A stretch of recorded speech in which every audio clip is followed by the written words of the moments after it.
Account create করছেন কিন্তু পাসওয়ার্ডটা ভুলে গেছেন।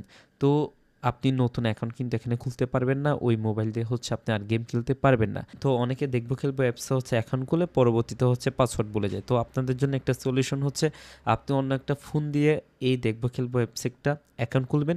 ওই অ্যাকাউন্টের পাসওয়ার্ড দিয়ে হচ্ছে আপনি ইমেল দিয়ে পাসওয়ার্ড দিয়ে হচ্ছে লগ ইন করলে হচ্ছে এই অ্যাপের ভিতরে আপনি লগ ইন করতে পারবেন। তো যারা এখনও এই অ্যাপে অ্যাকাউন্ট ক্রিয়েট করেন নাই তারা হচ্ছে নিচে দেখতেই পাচ্ছেন ক্রিয়েট নিউ অ্যাকাউন্ট, এটার উপর একটা ক্লিক দিবেন।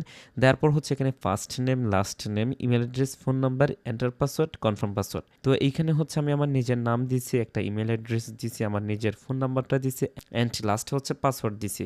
পাসওয়ার্ড দেওয়ার পর জাস্ট আপনি এখান থেকে রেজিস্টার নাও ক্লিক দিবেন। তো এখানে দেখতে পাচ্ছেন ডিভাইস অলরেডি রেজিস্টার্ড। তো আমার এই ডিভাইস দিয়ে আমি আগে একটা অ্যাকাউন্ট ক্রিয়েট করে নিছি। তো এখন আমি সেই অ্যাকাউন্ট দিয়ে হচ্ছে লগ ইন করবো। তো যারা এখানে অ্যাকাউন্ট খুলেন নাই তারা হচ্ছে এইভাবে হচ্ছে এখানে নিজের নাম, email address, phone number, password দিয়ে এখান